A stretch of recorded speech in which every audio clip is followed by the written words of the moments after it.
Thank you very much. Before I get started, I'd like to say thanks to Frontend Conf, because this is the first conference I've ever been at where everything was online less than a day after the speeches. In fact, speeches from this morning are already online. I think that's absolutely incredible. Can you give the guys up there a round of applause? Because that's...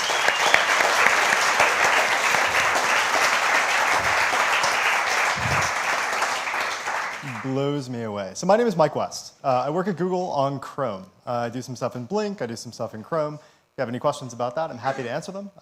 What I've been doing recently has had a lot to do with security. I'm going to talk about a couple of things today that I find really important.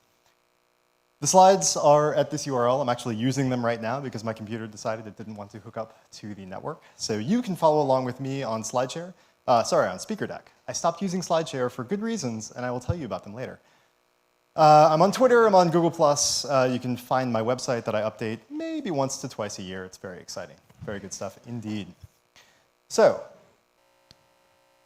my brain is absolutely full. I've been to a lot of talks over the last 2 days. This is the last talk on the last day. I think if I tried to stuff anything else in my head, it would explode. I suspect that many of you are feeling the same way. So I want to give you the one thing that I want you to remember right now, up front, before you forget everything that I'm going to say. This is an article talking about content security policy. What is content security policy? Why should I care? I'll tell you in a minute, but don't worry about that right now. Open the article, put it somewhere, find it later. It's something that I really think you should read. It's something that's well worth your time, and it's written by a very handsome man. So I think it's really something that would be worth your time to play around with. It's on HTML5 Rocks, by the way. Does anyone know HTML5 Rocks? Does anyone not know HTML5rocks.com? Excellent, that's very good. There are very smart people on my team that write lots of good articles for this site. I really think that if you don't know about it, and many of you do, it's well worth your time to take a look at. So how many of you have seen a page that looks like this in either Chrome or any other browser? That's not enough of you.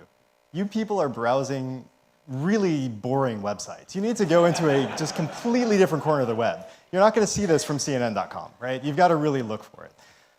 This is a malware alert brought to you by the magic of safe browsing. Safe browsing is a service that Google has put together that's used by Chrome, it's used by Firefox, and a variety of other services. It gives us the ability to relatively rapidly show users that they could be doing something dangerous, that we compare a list of hashes to the website that they're about to visit. If there's a match, then we can inform the user that they might not want to visit this site. This site is something that we've identified as being persistently malicious. That is, every time users go to this site, people try to load malware onto their computers or try to direct them to phishing sites or things along these lines. It's persistent, meaning that for every user, they're seeing this sort of behavior. And we've gotten really good at detecting these sorts of behaviors. We've gotten really good at detecting the websites that are always going to do you harm. What we're not so good at is detecting the more transient attacks, detecting attacks like content injection that only affects a single request or a single subset of users, or perhaps only users that are logged into a particular site, only a particular user. We're not that great at detecting it because when we crawl the web, we don't see these sites. Because these sites are usually distributed via email or via Twitter or via a wide variety of other mechanisms by which people try to trick you into clicking on links that will do you harm. I mentioned content injection. Content injection is a broad term of which XSS is a specific variant. XSS means cross-site scripting. And generally speaking, this means that an attacker is able to trick a server into sending code that it didn't mean to. That is, instead of only delivering the JavaScript that actually makes up your application, your server is tricked into also delivering some sort of malicious code that does harm to a user, or exfiltrates their data without them even knowing about it, which is actually even worse. Why is XSS problematic? Generally speaking, XSS is one of the most prevalent problems on the web. Almost every website will have an XSS flaw of one sort or another at one time or another, even Google. Given that, why is it dangerous? What can it actually do? What can an attacker do when they can execute code in the context of your website? To understand why it's important, you have to understand the concept of an origin. An origin is a pairing of a scheme, a host, and a port. That is HTTP example.com 80, or HTTPS google.com 443. Those are distinct origins. And because they're distinct origins, they should and must not have access to each other's data. Example.com must never have access to Google.com's data. And the browser can actually do a relatively good job of enforcing these sorts of restrictions. There's a policy known as the same origin policy, which basically means that everything within the context of your origin has access to all of the data for that origin. It can access cookies, it can access local storage, session storage, you name it. Anything you're storing locally using any of the wide variety of HTML5 mechanisms that are out there is accessible to any and all code that runs within the context of your origin. In other words, the origin boundary is the only boundary that the browser can very effectively enforce. It is, however, the case that we generally include script from all over the place into our origins.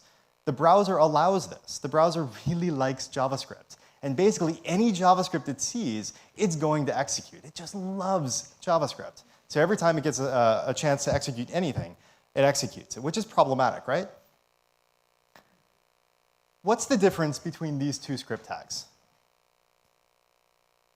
Exactly right. There is no difference whatsoever. If both of these script tags are included on a page, the browser is going to go, yay, JavaScript, grab them both, execute them as fast as it possibly can, because Chrome's all about speed. And bad things are going to happen, right? Now, visually, we can inspect these two scripts. We can say, the first one is awesome. The second one, not so much. Perhaps I want to execute the first one. That was actually part of my application. The second one, I have no idea how it got on my page. I didn't write that. Well, it might have gotten on your page like this, right? If you're using PHP or any of a wide variety of other templating languages, and you don't properly escape output, if you just say hello name and then accept whatever name the user gives you as their name, then you're in trouble, right?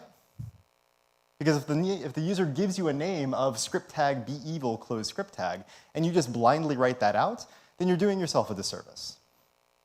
This is how a lot of cross-site scripting attacks happen. There are a lot of variants on this, so it's not always the case that it's just coming from a get parameter or a post parameter.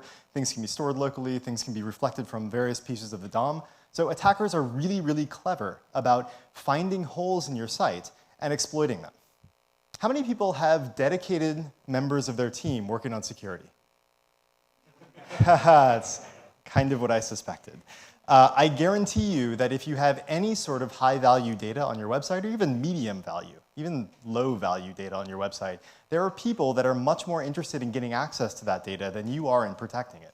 Because generally speaking, your team's responsibility is to build amazing new features and to build amazing new experiences for your users. It's kind of assumed that you're doing security work. And the security work is not really ever part of your goals for a quarter. Your goal for the quarter is build this amazing new page. It's not make sure the other pages didn't break in the meantime. That should probably change, but we'll talk about how we can mitigate the effects. Happily, this is an absolutely trivial problem to solve. All you have to do is perfectly escape every piece of output that you put on your site. Every piece, pieces that come from you and pieces that come from users. You also have to perfectly escape it for the context in which this output will find itself. Here's a relatively exhaustive list of different contexts in an HTML page. You have a color exported into a style tag. You have a name directly in a paragraph tag. You have a URL that's put directly into an attribute of an HTML element. You have an ID that's put directly into script. And you have some debug information that's put into a comment. The rules for each of these contexts are different. For example, inside of a comment, 2 dashes will close the comment, and everything else will be rendered. 2 dashes, of course, have no effect whatsoever inside a paragraph tag. But if you open a script tag inside a paragraph tag, then you're in trouble. So you need to understand the rules for each of these contexts, and you need to perfectly escape all information that you export into these contexts. It is, honestly, trivial. However, we are really bad at trivial things, apparently, if you look at the history of the web. Has anyone heard of OWASP? O-W-A-S-P. Excellent. OWASP is an interesting organization that does a lot of security research and a lot of security trainings. They have, as an example of the kinds of cleverness that people can come up with for exploiting things in websites, this is an XSS filter evasion cheat sheet. It's a little bit old. It's not really new. It hasn't really been updated since, like, I don't know, 2012 or so, 2011. But there's a lot of really interesting things in here that might make you think again about the mechanisms by which you are filtering data that's going out to your websites. Long UTF-8 encode without semicolons. Did you know that you can have UTF-8 entities put into your site without semicolons? So if you're checking for ampersand semicolon, then you're kind of screwed because you don't need those semicolons. Ha, hooray for HTML. Has anyone heard of JSFuck? JSFuck is amazing. It proves that you can write any line of JavaScript using only 6 characters. Open brace, close brace, open parentheses, close parentheses, plus, and bang. Do your filters check for any of these characters? They all seem relatively benign, right? But if you put these into an attribute, you're kind of screwed. Does anyone know what this code does, by the way? Can you guess? You can all read this. I mean, it's just JavaScript, right? This does alert 1. Usually you would do alert XSS when you're doing a pen test or something, but alert XSS is about 6,000 characters long, so I didn't paste it in. JSFuck is quite verbose. Alex Russell puts this beautifully when he says, I discount the probability of perfection. It's really difficult to be perfect. I would phrase it slightly differently. We are all idiots with deadlines. We do the things that we think are important in the moment, and it's very easy to forget about things, these overarching things, that are a critical foundation of the work that we should be doing. And it's very easy to make small mistakes. And unfortunately, small mistakes is really all that it takes. So, what I want to talk about today is what we can do inside of a browser to mitigate the effects of our idiocy. Because generally speaking, there are going to be holes in the websites that you create. It's almost unavoidable. It's a question of when, not if, there's going to be a hole in your site, and when, not if, that hole is going to be exploited. It would be really nice if there was some sort of, I don't know, a policy of some sort that we could give to the browser that, I don't know, would have an effect on the security of our content. I don't know. We'll come back to that idea. Does anyone know what this painting is? This painting is Odysseus and the Sirens. It's a really good story. It goes something like this. Odysseus is an amazing man. And by that, I mean that he is an egomaniacal maniac and bastard. This story goes something like this. Sirens, they sing beautifully. So beautifully, in fact, that they drive you to the brink of madness. Sailors in particular, they really like sailors for some reason, who knows why.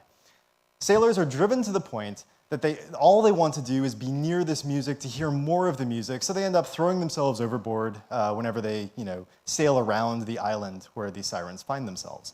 The ship then crashes on the island, and the sirens, I guess, eat people, who knows. Regardless, Odysseus decides, because he is an amazing man, that he wants to be the only living person to have heard the song of the sirens and survived. So, what does he do? Well, he tells his men to tie him to the mast. So they bind him quite tightly. His hands behind his back, his legs are tied to the mast. He can't go anywhere. But he can hear the music. He's simply prevented from doing things that would be stupid, acknowledging the fact that the entire endeavor is stupid. He then instructs his men to put beeswax in their ears, and they wrap things around their head, primitive sorts of earmuffs, so that they can't hear the music of the sirens. And he gives them explicit instructions. Row next to this island, don't go to the island, don't jump out of the boat, and just keep rowing, right? The sirens come, they sing their beautiful songs. He's driven to the brink of madness, but he's able to continue on his path because he's given these instructions, and then he's prevented his men from acting on these distractions. It'd be really great if we could do something like this with a browser, where we could tell the browser, hey, this piece of code is what you want to be executing. These distractions, all this other beautiful JavaScript that's out here that you really, really want to go execute, look at it, but please do not touch, right? It'd be nice if your application could ask the browser to tie its hands behind its back and prevent it from doing things that it knows are going to be a bad idea. Content security policy is this thing. It is gorgeous. It'll give you errors like this when people try to inject code into your site. Refuse to execute inline script because it violates the security policy directive script source self. We'll talk about this in a little bit more detail. But the core idea, I hope, is clear. content security policy gives you a mechanism by which you can whitelist certain origins of content and allow only those origins to execute within the context of your origin. That is, if I want to include Google Web Fonts, I can only whitelist the origin from which those fonts should come. I get script from that origin, I get fonts from that origin, but I shouldn't get them from anywhere else on the web. This is really quite powerful. The specification is here. Content Security Policy 1.1 is currently in draft. Content Security Policy 1.0 is a candidate recommendation. It's currently implemented in Chrome. It's implemented in Firefox 23, which just came out, as an unprefixed header. We'll talk about that in a little bit. I edit the spec along with Adam Barth and Dan Vedetz from Mozilla. They are much smarter than I am, so I just kind of sit there and type whatever they say. It's great. So what could a content security policy look like? Content security policy is delivered as an HTTP header. This is the policy that's being used on an incredibly high-value website, mikewest.org. Yeah. Content security policy is the name of the header, right? So you send content security policy, and then the value is a semicolon delimited list of directives. Each of these directives controls a specific type of content. Here I've set a default of none. In other words, nothing should be allowed on my site. Then I slowly open that up and start saying, okay, nothing except style from my CDN. Okay, nothing except style and frames from these two places, and so on. And you see here that I've whitelisted https www.speakerdeck.com. I did that because SpeakerDeck, being awesome, serves things over HTTPS, whereas other services do not and have no intention of doing so.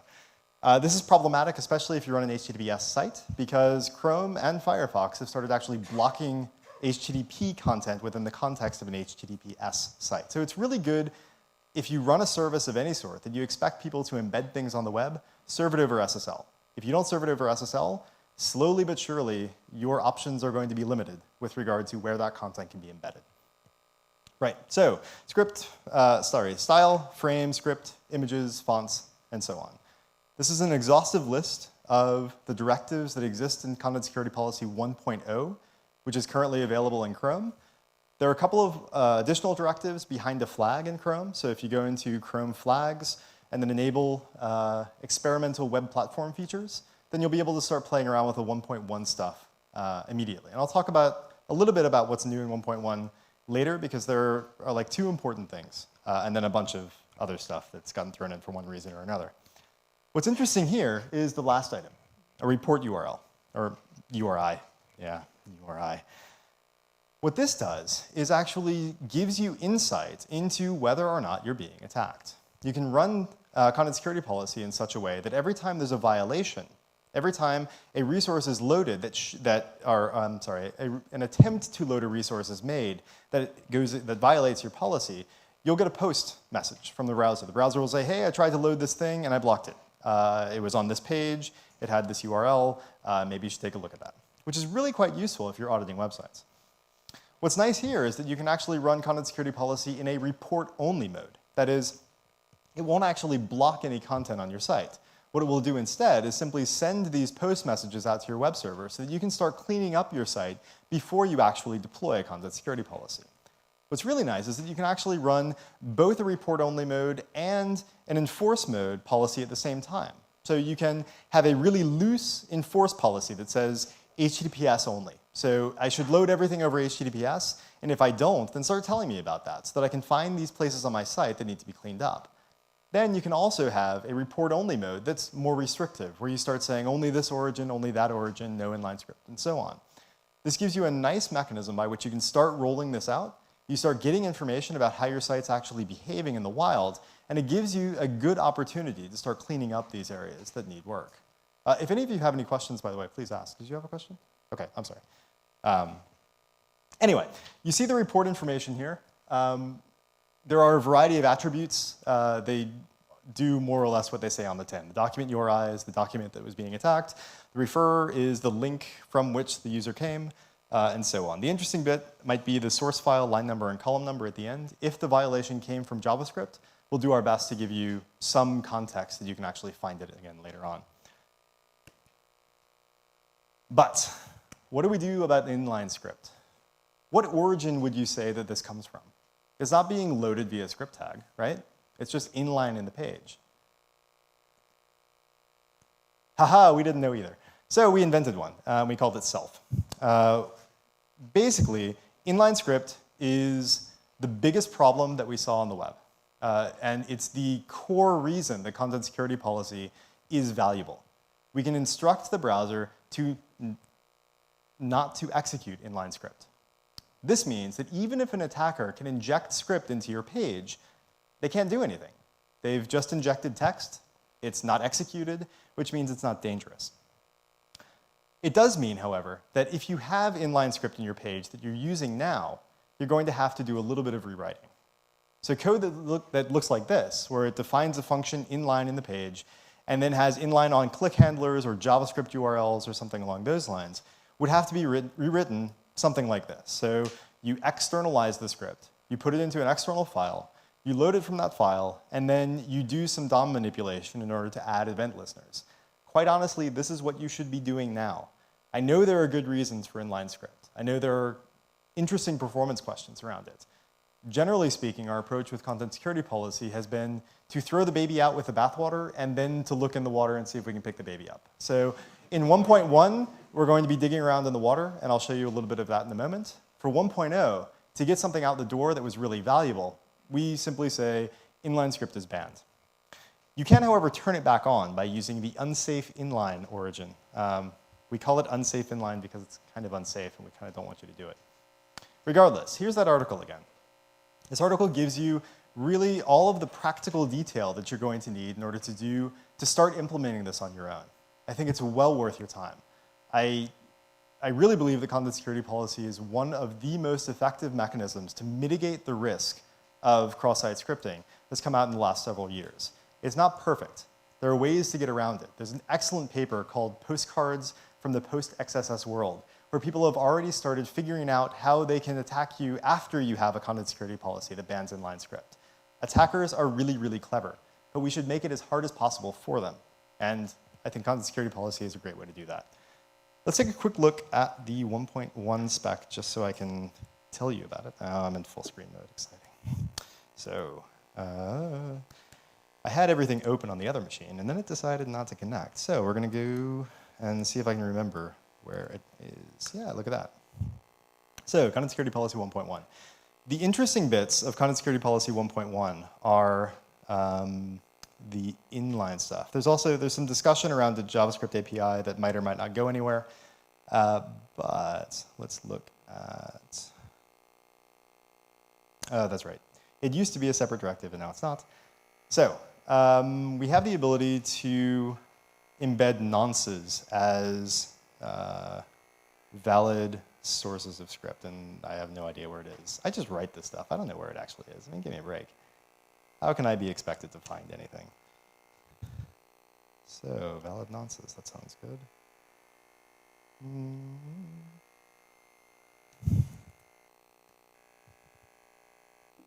Oh, and it's a Swiss keyboard. This is sweet.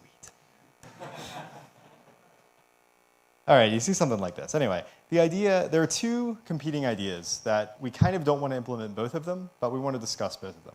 One of them is a nonce, which is basically a one-time pad. A server, when it generates a page, should generate a unique ID along with that page and send it in the header. It then would embed that ID as a nonce attribute on each of the scripts that are enabled. This means that if the server does its job and generates a new nonce every time, that an attacker won't be able to guess it, so even if they inject script, it won't have the nonce attribute and then won't be executed. That has the advantage of being very simple, has the advantage of being transferable, so that if I load a third-party widget, I can give it the nonce as well, and it can then inject code into my page if I trust it to do that. And ads do this all the time, so for ads, it's kind of an important use case, regardless of whether it's a good use case or not. The other option is a hash, where we would basically hash the inline script and take like the SHA-1 or SHA-256 hash of the script, and then compare that to something that was in the header, so that you could only inject code that matched this hash. I think both of them have advantages and disadvantages, and they're being discussed right now on the public web app sec list. I'll go there right now. So the Web Application Security Working Group is the group that is doing this work. And from this page, you'd be able to find a link to the discussions that are going on the mailing list. If you have opinions and you can back them up with use cases, I'd really suggest that you get involved. Join the working group, join the discussion. We're still kind of in the formative stages of 1.1, so it's a good time to get involved. Wow. Okay, cool. So that is content security policy. That is the one thing that I want you to remember from this talk. I think it's incredibly important. I think it's well worth your time to play around with. Now we're going to talk about other stuff because I have more time. Some of the things that I think are important. SSL is the first and foremost of these. I think serving your sites over a secure channel is an absolute prerequisite to any conception of security whatsoever. If you're serving your site over HTTP, you have absolutely no guarantee that the bits that leave your server are the same bits that are getting to the client, and you have no guarantee that the bits that came from the client are the bits that actually reached your server. We conceive of the internet somehow like this, that I have my laptop, I send a request directly out to a server, I get a request or I get a response directly back from the server. But when we think about it, we know that that's not at all how things work. Instead, I go to conferences, and I join the Wi-Fi network at a conference. And then I send all my requests through this Wi-Fi network. Do you trust the people that run Frontend Conf? I don't know, they look kind of shady. Generally speaking, proxies that sit between you and the servers that you want to talk to have complete control over every HTTP connection. There's simply nothing that you can do to verify anything about the connection whatsoever. It's unencrypted, sent in the clear, which means that those proxies have the ability to modify the requests, but also the ability to read the requests and store them and send them to exciting people like the US government. What I would suggest is that your conception of the world should look something like this, where there's always something in between you and the server, and you should never trust it. You should always assume that everything going through external servers is being tainted in some way. You can fix that to an extent by encrypting the data that's being sent. This at least guarantees that the information that's leaving your computer can only, well, mostly only be read by the server that it's going to. And you can mostly only read the responses that are coming back. SSL is not perfect. There are a lot of ways in which SSL can leak information, and we discover new and exciting ways almost every day. However, it is the only guarantee that we have, period, that any information that you send is going to be the same information that's going out to the server and vice versa. Given that, I think it's highly important for any service that is doing anything with any information that has any value whatsoever, to use SSL. It's really quite important. And it's also really quite easy. For example, Start SSL, which is much bigger than 124 or 1024 by 768, will give you free SSL certificates. All you need is an IP address. Start SSL is great. I use them for my site. It'll look something like this when you do. It won't look like this because I never touch this thing, but you'll get a nice green thing up here. You'll get some green stuff there. You'll get some green things over here, which is kind of nice. But basically, all of that is theater. What it means simply is that you have the ability to encrypt a connection between you and a client, and that is only a good thing. If you start setting up SSL and you want to make sure that you've done it correctly, there's an excellent website called sslabs.com, which has an SSL test. This will run through a lot of tests that show you in great detail how you have screwed up your SSL connections or how you have screwed up your SSL system in general. I apparently still have some work to do. Generally speaking, SSL is really quite valuable, really important, and not that difficult to set up. It's like 3 lines in Nginx, and it's probably similar in just about every other system. The only complication is generating the request and then sending the request off and then getting the response back and making sure that you concatenate things in the right order so that Nginx will send it. It's really quite straightforward and really quite nice. So I would highly recommend that you do that. Once you've gone ahead and set up SSL, make sure that all your users are using it all the time. That is, if someone requests an HTTP page, redirect them to the HTTPS page. Use a 301 permanent redirect. It's just a location header. It's really quite straightforward. The clever amongst you will notice that this leaves a window of opportunity for an attacker to do some interesting things. They could strip this redirect, for instance. They could man in the middle you at that point and say, okay, I'm going to keep you on HTTP, but I'm going to do the HTTPS connection over here to the server, and then I'll just forward the information to you. They can keep you on HTTPS or HTTP by doing so. To get back to the concept of client side and browser side, you can actually instruct the browser to only connect to your website over HTTPS, regardless of what a user actually types into the address bar. You do that by setting a strict transport security header. What this means is that the browser will do a transparent redirect locally before it actually goes out to the network. So if I type in mikewest.org, or if I type in http mikewest.org, the browser will actually switch that to HTTPS for me before it goes out to the network. This means that there's only one window of opportunity for an attacker to strip the SSL connection, and that's the very first time you connect to the site. So connect from home in the dark with a hood over your head or something so that you're extra secure.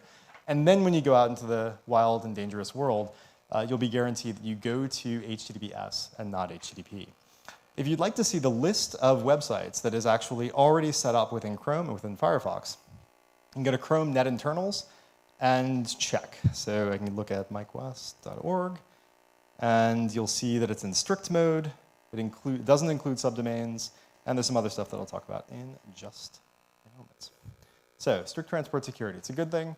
I highly recommend that you set it up. This means you have SSL, and all your users use it all the time, or as close to all the time as you can possibly get. If you want even more security, well, actually, this is something that you should do even if you don't want security. Even if you don't care at all, you should do this anyway. Set cookie. Whenever you set cookies, make sure that you set the secure flag, which means that they are only sent over SSL. They're never sent over HTTP. And you set the HTTP only flag, which means your cookies are not accessible from JavaScript. This means even if someone can inject JavaScript into your page, and even if it gets past your policy, and even if it's executed, they still won't be able to steal a user's authentication tokens. Because, well, not easily anyway. They won't be able to do it via JavaScript. They'll have to find other ways in your site to expose the value of the cookie. Public key pins is a mechanism of making your security even more secure. So the weakest link in SSL right now are the people that issue SSL certificates, these certificate authorities. It's the case that any certificate authority has the authority to issue certificates for any origin on the web. So I can issue a google.com certificate, you can issue a google.com certificate. It's just a beautiful world where we all have this ability. Google, however, would prefer that not everyone have this ability.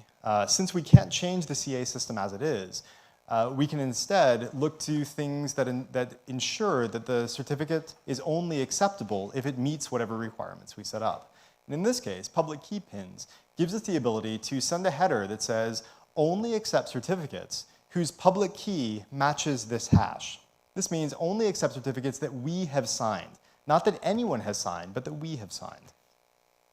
This gives you the ability to only accept certain certificates and not all certificates that are valid for a particular origin. It's really quite valuable, especially if your site is a high-value target that's under attack. I haven't set this up on my site because it is incredibly easy to screw up. If I lose my keys, then people would no longer be able to access my website because I would generate a new SSL cert, but for the max age of the pinning, which in this case is, I don't know, some long amount of time, I think that's a month, people would go to my website and then they get an SSL error, even though I've set up everything on my end. So you need to be really, really sure that you're doing everything right before you start implementing this. If you want to go a step further, you can talk to Chrome and you can talk to Firefox about having your website hard-coded into Chrome as being on the HSTS list. What this means is that there's no window of opportunity for an attacker to strip SSL on your site. So mail.google.com, paypal.com, a wide variety of sites have chosen to do this. They've basically hard-coded into Chrome as a list of sites that should always be HSTS, that should always use strict transport security. And if your site is one of those sites, just file a bug, and we're happy to add any site and every site. But be aware of the consequences, because if you then screw up your SSL, then no one can get to your site ever with Chrome. That is transport layer security. There's one more topic that I was going to talk about, but I think I'm going to skip it because it's not particularly important. The slides are online, so please feel free to skim through all the iframe sandbox stuff. It's pretty interesting, but it's not critical. What I think is critical is, again, one more time, just so that everyone remembers, content security policy. It's really important. I think it's the single biggest step forward that we've made in quite some time with regard to mitigating the risk of cross-site scripting attacks. It's not perfect. Attackers will still attack you after you have a policy, but at least you've raised the bar to the point where attacking you is hard as opposed to not so hard. Thank you for your time.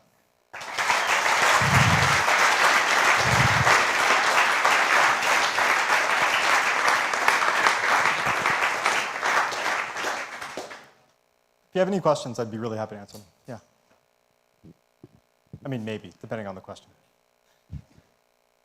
So this one's going to be hopefully challenging. So we run quite a big web service, and we really rely on advertising on our pages. So what we get a lot is from security-aware people, like people in this room, is use effing SSL. And we cannot do that because of all the advertising. Most advertisers do not use SSL to serve their ads. Do you have any suggestions what we could do about it? Well, the flip suggestion would be find advertisers that serve over SSL. The less flip suggestion is that we're moving in that direction. Advertisers in general are starting to understand that they can't embed into SSL sites. And because of that, they're going to start losing revenue. It's not happening as quickly as I'd like, but generally speaking, the trend is for everything on the net to be encrypted. If you look at Speedy, if you look at Quick, if you look at HTTP 2, which is currently in discussion, the general trend in those discussions is starting with SSL, and that there just isn't a non-encrypted variant. There is some discussion around that, specifically around caching, because encryption makes caching difficult.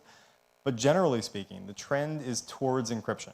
And the trend, specifically with new protocols, is to only have encryption and to simply not have a non-encrypted channel. So my answer would be that it gets better, but that we're going to have to wait for that betterness.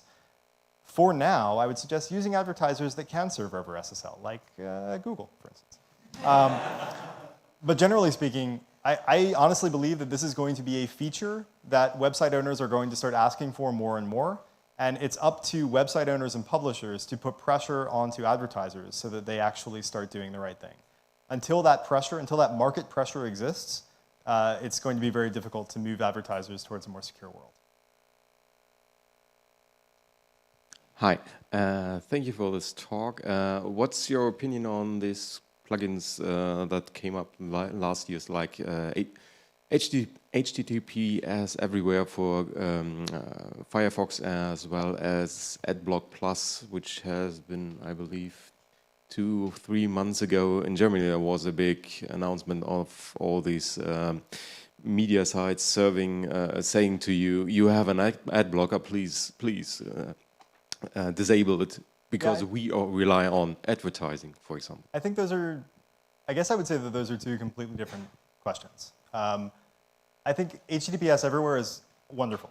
I highly encourage that you install HTTPS Everywhere. It's a plugin, an extension, or a plugin, depending on your browser, from the EFF, the Electronic Freedom Fund. Yes, it's just EFF, and it's awesome. I give them money, I just don't know their name. Generally speaking, I would highly recommend that you install it, because what it does is has a list of all services, or lots of services, that serve things over HTTPS, but for whatever reason, give you HTTP options.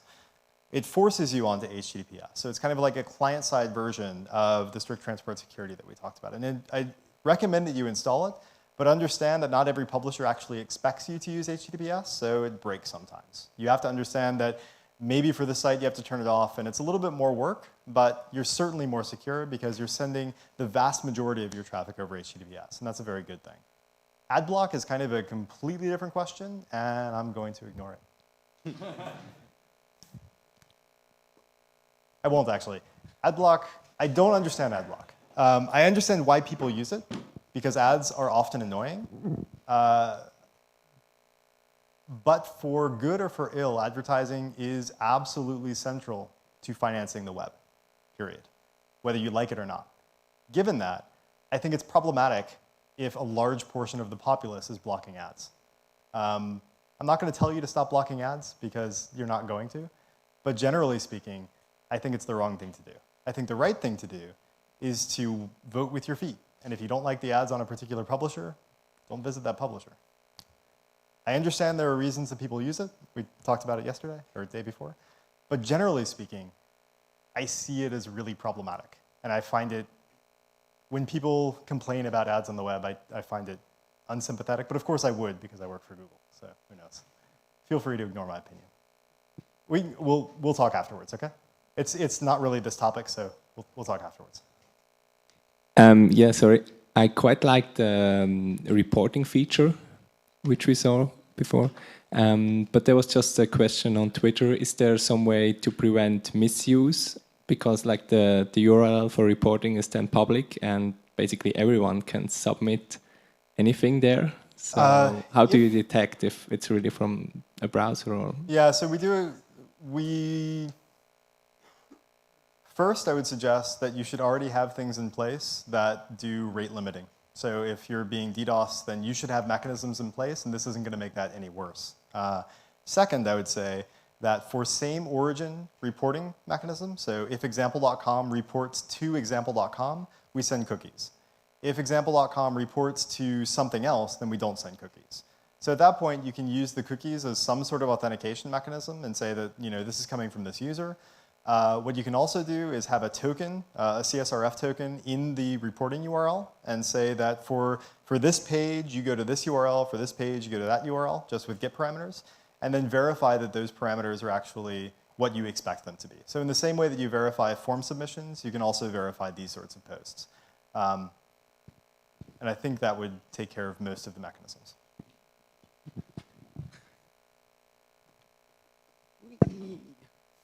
You're making him run. That's just mean.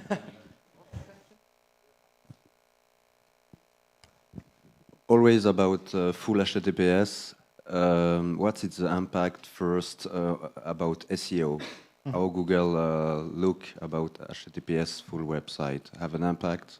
I have no idea, but Google serves basically everything itself over SSL, almost everything. And generally speaking, Google as a company wants people to be using SSL. I'd be shocked if SSL had a negative impact, but I am not a quote-unquote SEO expert. So don't take my word for anything. Talk to people who know something about SEO. Just the last comment, when you have a big website with lots of view, if you use full SSL, of course, you need to have a bigger hosting environment. How many Not percentage? significantly. So there is kind of this general common knowledge that SSL is much slower than HTTP. It's not that slow. I think I'm gonna quote it wrong. There are some really smart people at Google. One of them is what's the guy's name? Smart guy at Google, help me out. Violet SSL something. Imperial Violet. Haha, there we go. Oh, and look, that's the exact article I wanted to go to. That is sweet. So there's a good article on imperialviolet.org called Overclocking SSL, where he talks a little bit about the impact of SSL. I want to say, yeah, less than 1% of the CPU load, less than 10K of memory per connection, less than 2% of network overhead. There is overhead. It is minimal. This was 2010. My suspicion is that it's even lower at this point. So if you have set things up poorly, then your site's going to be slow. If, however, you follow best practices for setting up SSL connections and do the right things with regard to false start and a variety of other kind of weird configuration options, you're going to have a site that's exactly as fast within 1% of a non-SSL site. I have one more question about the SSL thing, which is, are there any disadvantages in using a free SSL provider like you were showing in comparison to the quite expensive other ones? Yeah, I don't get it. I think Thought would love for you to believe that their certificates are more valuable. They are not. You get 2,048 bits of encryption with any certificate ever. Certs are certs. They're a text file that's like that long. There's no reason to pay thousands and thousands of euro for them. It's kind of a ridiculous racket. They can do that because people trust them. So if you're doing the only reason that I would suggest using any of these services that are widely known and widely trusted is that some networks, especially inside of enterprises, for whatever reason, only trust certificates from certain providers. Generally speaking, StartSSL, which is the one that I recommend and the one that I use, is well supported.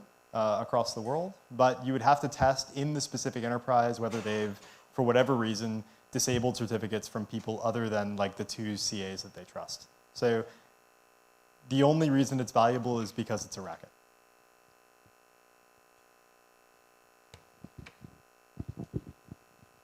You showed us this HTTP header with the pin. Yeah. Do we need a start SSL or some provider like that anyway, or Yeah, you have to have a cert before you can pin a cert. we So cannot the pinning- self-sign it?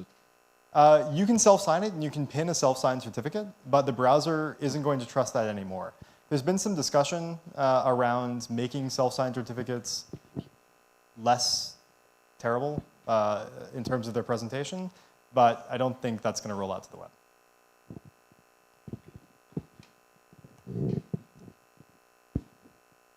So you implied before that EVSSL isn't worth a lot, really. Why in browsers do browser producers actually change the icon? That is an excellent question. You would have to talk with whoever made that decision. I don't think there's any value to EV certificate. Basically, the certification means that you have a lot of money and that you paid someone. And it gives you your name in the URL bar. And I guess that has some value. And if you're a company, then you have money to burn anyway. So hey, why not throw money at SSL? But generally speaking, there is no difference, period, between the encryption that you get with a self-signed certificate and a totally expensive EV certificate. The encryption is exactly the same.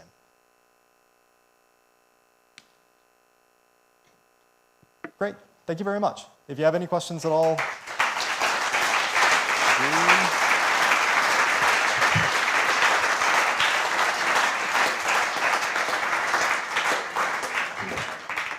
Thank you, Mike. We'll follow up with our outro keynote. Just a moment.